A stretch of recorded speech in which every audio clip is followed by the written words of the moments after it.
आज हम कक्षा चौथी में पाठ तीसरा किरमिच की गेंद के बारे में पढ़ेंगे। तो सबसे पहले हम लोग जानेंगे भाई किरमिच क्या होता है। किरमिच एक प्रकार का मोटा कपड़ा होता है। हाँ तो बच्चों, इस कहानी को हम सबसे पहले शॉर्ट में समझते हैं कि इसमें क्या है। इस पाठ में क्या होता है कि एक दिनेश नाम का लड़का होता है।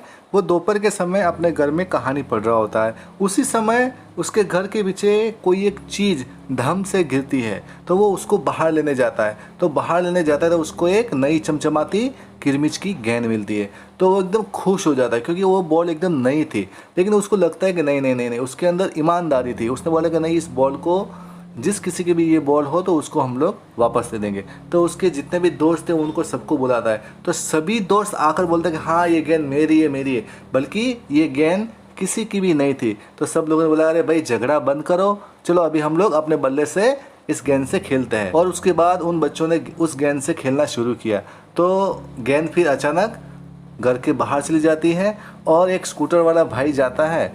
तो उसकी जो सामान रखने की टोकरी होती है स्कूटर में, उसी के अंदर वो गेंद गिर जाती है और स्कूटर वाले को भी पता नहीं होता है। और स्कूटर वाला उस गेंद को लेकर चला जाता है और सब बच्चे हंसने लगते हैं। तो यही कहानी है। तो अभी हम इसको पढ़कर इसका मज़ा लेते हैं। हम पाठ को शुरू करते हैं। गर्मी की छुट्टियाँ थी। दोपहर के समय दिनेश घर में बैठा कोई कहानी पढ़ रहा था। तभी पेड़ के पत्तों को हिलाती हुई कोई वस्तु धम से घर के पीछे वाले बगीचे में गिरी। दिनेश आवाज से पहचान गया कि वह वस्तु क्या हो सकती है। वह एकदम से उठकर बरामदे की चिक सरकाकर बगीचे की ओर भागा। बरामदे की चिक मतलब क्या होता है? बांस की तिल्ली से बना हुआ दरवाजा।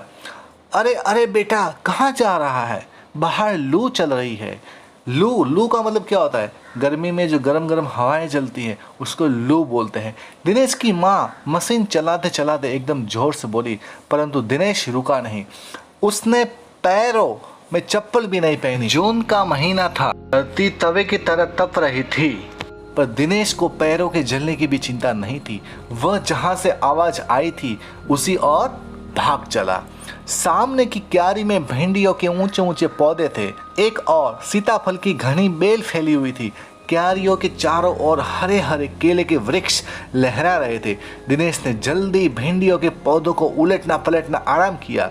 जब वहां कुछ नहीं मिला तो उसने सारी सीताफल की बेल छान मारी। भाई उसने एक सामने क्यारी देखी तो उसमें भिंडियों के ऊंचे ऊंचे पौधे थे। एक और सीताफल की घनी बेल फैली हुई थी। क्यारियों के चारों ओर हरे हरे केले के वृक्ष लहरा रहे थे। लेकिन उसने सब कुछ उलट पलट कर दिया, लेकिन उसको वहां पर कुछ नहीं मिला। बराबर में ही घूस मतलब चूहे ने गड्ढे बना रखे थे। ढूंढते ढूंढते जब उसकी निगाह उधर गई तो उसने देखा कि गड्ढे के ऊपर ही एक बिल्कुल नई चमचमाती किरमिच की गेंद पड़ी है। दिनेश ने हाथ बढ़ाकर गेंद उठा ली। लगता था जैसे किसी ने उसे आज ही बाजार से खरीदा है। उसने उसे उलट पलट कर देखा, परंतु कुछ भी समझ में नहीं आया। नजर उठाकर उसने पास की तीन मंजिली मतलब 3 मंजिल वाली इमारत की ओर देखा कि हो सकता है किसी बच्चे ने इसे ऊपर से फेंका हो, परंतु इस इमारत के इस ओर खुलने वाले सभी दरवाजे और खिड़कियां बंद थे। छत की मुंडेर मतलब 4 दीवारी से लेकर नीचे तक तेज धूप चिलचिला रही थी। फिर कौन खरीद सकता है नई गेंद? दिनेश ने सुधीर, अनिल, अरविंद, आनंद, दीपक सभी के नाम मन में दोहराए। यदि गेंद खरीदी भी है तो इस दोपहरी में इसे नीचे कौन फेंकेगा? हो न हो यह गेंद बाहर से ही आई है। उसने सड़क पर बने गोल चक्कर के बगीचे की ओर देखा, परंतु वहां पर केवल 2-4 गायें ही दिखाई पड़ी जो पेड़ों के नीचे सुस्ता रही थी। उसे ध्यान आया कि जाने कितनी बार अपने मोहल्ले के बच्चों की गेंदें क्रिकेट खेलते हुए दूर चली गई और फिर कभी नहीं मिली। एक बार तो एक गेंद एक चलते हुए ट्रक में भी जा पड़ी थी। तभी भीतर से माँ की आवाज आई, अरे दिनेश, तू सुनेगा नहीं? सब अपने अपने घरों में सो रहे हैं और तू धूप में घूम रहा है। दिनेश गेंद को हाथ में लिए हुए भीतर आ गया। ठंडे फर्श पर बिछी चटाई पर वह लेट गया और सोचने लगा, भले ही यह गेंद मोहल्ले में से किसी की न हो, परंतु ईमानदारी इसी में है कि एक बार सबसे पूछ लिया जाए। गर्मी की छुट्टियां थीं। बच्चों ने खेलने की सुविधा को ध्यान में रखते हुए एक क्लब बनाया हुआ था। उस क्लब में सभी बच्चों के लिए बल्ले थे और गेंद खरीदने के लिए वे आपस में क्लब का चंदा देकर पैसे इकट्ठा कर लेते थे। शाम को सारे बच्चे इकट्ठा हुए। दिनेश ने सभी से पूछा, मुझे एक गेंद मिली है, अगर तुम में से किसी की गेंद खो गई हो तो वह गेंद की पहचान बताकर गेंद मुझसे ले सकता है। देखो ये बच्चा कितना ईमानदार है, उसको गेंद मिली है लेकिन वो ये कहता है कि भाई ये जिस किसी का भी ये गेंद हो तो मैं उसको वापस दे दूंगा। तो सारे बच्चे जब शाम को इकट्ठा होते हैं तो उनको बोलता है कि आप गेंद की पहचान करो और मुझसे वो गेंद ले जाना। तभी अनिल बोला, गेंद तो मेरी खो गई है। कब खोई थी तेरी गेंद? यही कोई 4 महीने पहले। तो वह गेंद तेरी नहीं है, दिनेश ने कहा। फिर वह मेरी होगी। सुधीर ने तुरंत उस पर अपना अधिकार जताते हुए कहा। वह कैसे? दिनेश ने पूछा। तू मुझे गेंद दिखा दे, मैं अपनी निशानी बता दूंगा। वाह, यह कैसे हो सकता है? दिनेश बोला। गेंद देखकर निशानी बताना कौन सा कठिन है, बिना देखे बता तब जानू। तभी ऊपर से दीपक उतर आया। दीपक अपना मतलब सिद्ध करने तथा अवसर पड़ने पर सभी को मित्र बना लेने में चतुर था। गेंद की बात सुनकर दीपक बोला, गेंद मेरी है। कैसे तेरी है? सभी ने एक साथ पूछा। कल ही तो तू कह रहा था कि इस बार तेरे पापा तुझे गेंद लाने के लिए पैसे नहीं दे रहे हैं। मेरी गेंद तो 5 महीने पहले खोई थी, दीपक ने कहा। जब बड़े भैया की शादी हुई थी ना, तभी सुनील ने मेरी गेंद छत पर से नीचे फेंक दी थी। दिनेश अच्छी तरह जानता था कि यह गेंद दीपक की नहीं है। दीपक की गेंद 5 महीने पहले खोई थी और यह कभी हो ही नहीं सकता कि गेंद 5-6 महीने पड़ी रहे और उस पर मिट्टी का एक भी दाग न लगे। दीपक ने कहा, मैं कुछ नहीं जानता, गेंद मेरी है, वह मेरी है और सिर्फ मेरी है। अरे जा जा, बड़ा आया गेंद वाला, क्या सबूत है कि यही गेंद नीचे फेंकी थी? अनिल ने पूछा। दीपक ने कहा, हाँ सबूत है, मुझे गेंद दिखा दो, मैं फौरन बता दूंगा। दिनेश ने देखा कि झगड़ा बढ़ रहा है। गेंद हथियाने के लिए दीपक सुधीर और सुनील का सहारा ले रहा है। वह जानता था कि यदि गेंद दीपक के पास चली गई तो ये तीनों मिलकर खेलेंगे। अच्छा, मैं गेंद ला रहा हूँ, परंतु जब तक पक्का सबूत नहीं मिलेगा मैं किसी को दूंगा नहीं, दिनेश ने कहा। गेंद आ गई। दीपक उसे देखते ही बोला, यह मेरी है, यही है मेरी गेंद। यह लाल रंग का निशान मेरी ही गेंद पर था। वाह, सभी गेंदों पर ऐसे ही निशान होते। अनिल ने दिनेश का साथ देते हुए कहा। दीपक ने फिर जोर लगाया, मैं अपने पापा से कहलवा सकता हूँ कि गेंद मेरी है। अरे जा, ऐसे तो मैं अपने बड़े भाई से कहलवा सकता हूँ कि गेंद दिनेश की है। अनिल ने कहा, कुछ भी हो गेंद मेरी है। दीपक ने उसे धरती पर मारते हुए कहा। धरती पर टप्पा पड़ते हुए मेरी गेंद में से ऐसी ही आवाज़ आती थी। मेरे साथ बाजार चल, दुकानों पर जितनी गेंद है सभी के टप्पे की आवाज़ ऐसी ही होगी। अनिल ने फिर उसकी बात काट दी। अच्छी बात है, तो मैं इसे सड़क पर फेंक दूंगा, देखो कैसे कोई खेलेगा। दीपक ने जैसे ही गेंद को सड़क पर फेंकने के लिए हाथ उठाया कि अनिल और दिनेश ने उसे पकड़ लिया। अब दीपक ने रुआं से होते हुए अपना अंतिम हथियार आजमाया। बोला, या तो गेंद मुझे दे दे, नहीं तो मैं इसके पैसे सुनील से लूँगा। अब तो सुनील, दीपक और सुधीर का गुट मजबूत होने लगा था। तीनों का ही कहना था कि गेंद दीपक की है और उसे ही मिलनी चाहिए। दिनेश तब तक चुप था। वास्तव में दिनेश का मन उस समय सबके साथ मिलकर उस गेंद से खेलने को कर रहा था। बोला, अब चुप भी रहो, झगड़ा बाद में कर लेंगे, अपने अपने बल्ले ले आओ, पहले खेल ले। 5 मिनट के भीतर ही खेल आरंभ हो गया। दिनेश बल्लेबाजी कर रहा था। अभी 2-4 बार ही खेला था कि वह चमकदार नई गेंद एकदम जोर से उछली और दरवाजा पार कर सड़क पर जाते हुए एक स्कूटर में बनी सामान रखने की जालीदार टोकरी में जा गिरी। स्कूटर वाले को शायद पता भी नहीं चला। तेजी से चलते हुए स्कूटर के साथ गेंद भी चली गई। बच्चे पहले तो चिल्लाते हुए स्कूटर के पीछे भागे, परंतु जल्दी ही सब रुक गए। वे समझ गए थे कि स्कूटर के पीछे भागना बेकार है। एक पल के लिए सभी ने एक दूसरे की ओर देखा और फिर सभी ठहाका मारकर हंस पड़े। इस पाठ के लेखक है शांता कुमारी जैन। तो बच्चों, आपको ये पाठ कैसा लगा? कहानी की बात को दिनेश की माँ मशीन चलाते चलाते बोली, बेटा कहाँ जा रहे हो? 1. दिनेश की माँ कौन सी मशीन चला रही होंगी? उत्तर, दिनेश की माँ सिलाई की मशीन चला रही होगी। प्रश्न 2, तुमने इस मशीन को कहाँ कहाँ देखा है? मैंने इस मशीन को अपने घर में और दर्जी की दुकान में देखा है। ख, दिनेश ने सारी सीताफल की बेल छान मारी। दिनेश क्या खोज रहा था? उत्तर, दिनेश क्रिकेट की गेंद खोज रहा था। दिनेश को कैसे पता चला होगा कि क्यारी में वही चीज गिरी है?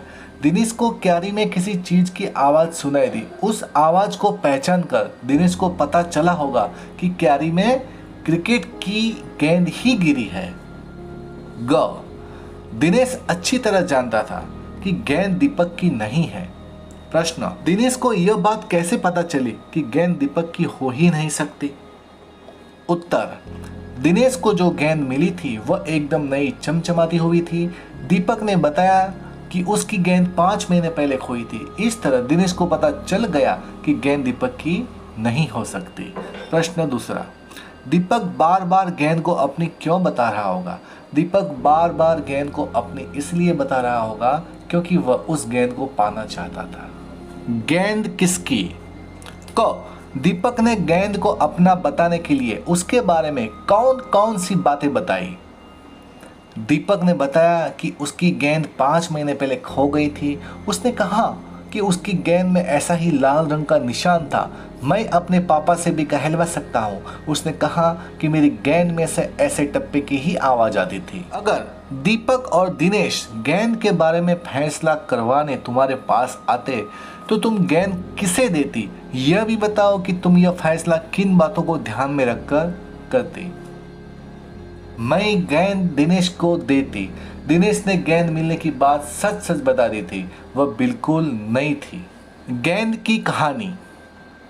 गेंद स्कूटर के साथ कहीं चली गई। उसके बाद गेंद के साथ क्या क्या हुआ होगा, सोच कर बताओ। इसका उत्तर है, गेंद स्कूटर के साथ ही स्कूटर वाले के घर पहुंच गई होगी। वहां उस स्कूटर वाले के बच्चे गेंद पाकर खुश हो गए होंगे। वे उस गेंद से खूब क्रिकेट खेलते होंगे। पहचान। मान लो तुम्हारा कोई खिलौना घर में ही कहीं खो गया है। तुमने अपने साथियों को घर पर बुलाया है ताकि सब मिलकर उसे खोज ले। तुम अपने खिलौने की पहचान के लिए अपने साथियों को कौन कौन सी बातें बताओगी? लिखो।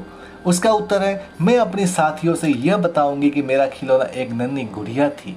उसके फ्रॉक का रंग गुलाबी था। उसके बाल सुनहरे, घने व लंबे थे। कहाँ? सामने की क्यारी में भिंडियों के ऊंचे ऊंचे पौधे थे। एक और सीताफल की घनी बेल फैली हुई थी। सीताफल की बेल होती है और भिंडी का पौधा। बताओ और कौन कौन सी सब्जियां बेल और पौधे पर लगती है?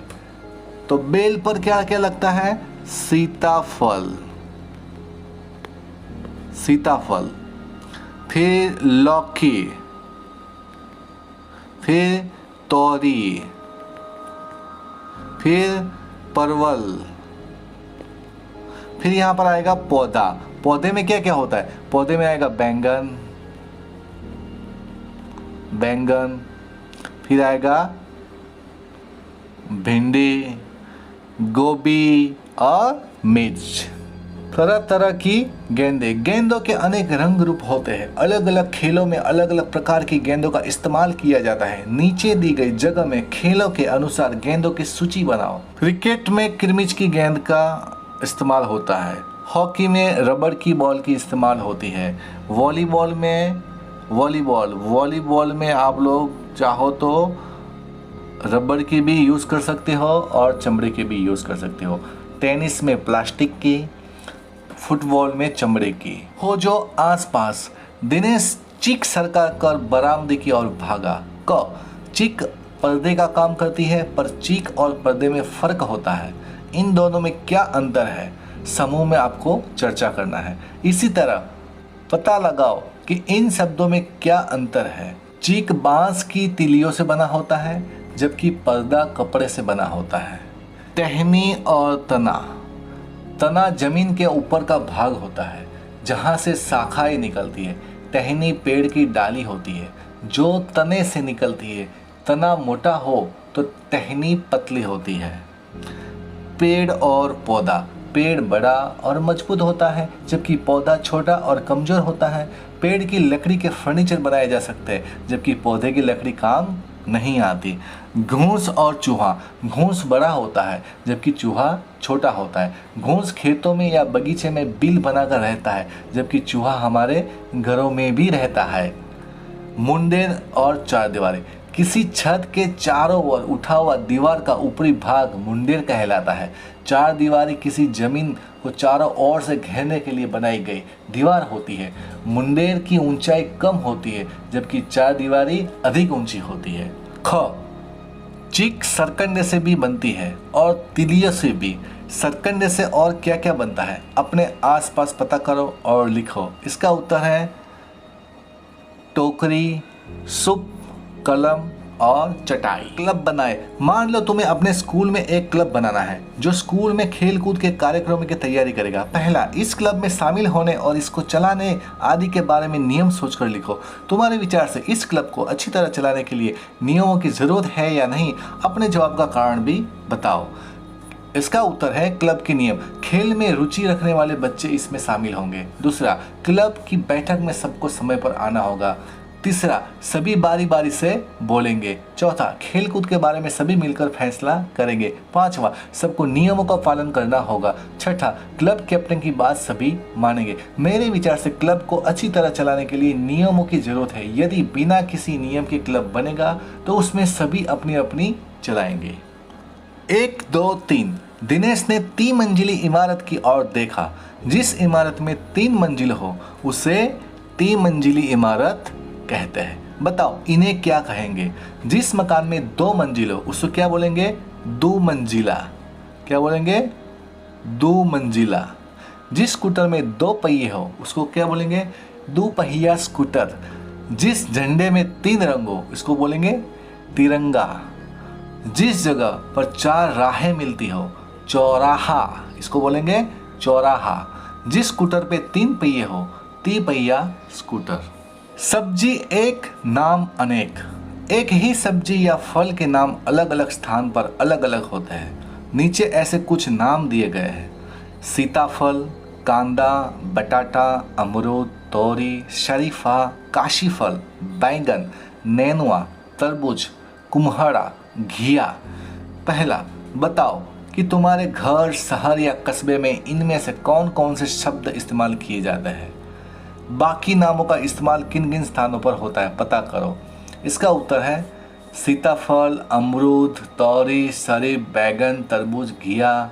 दूसरा है कंदा, गुजरात में बोलता है। बटाटा गुजरात में बोलता है। काशीफल उत्तर प्रदेश में बोलता है।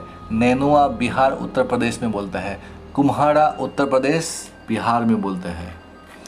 तो बच्चों, आपको ये पाठ कैसा लगा? अगर ये पाठ आपको अच्छा लगा है तो प्लीज़ इस वीडियो को लाइक कीजिए, शेयर कीजिए और कमेंट कीजिए।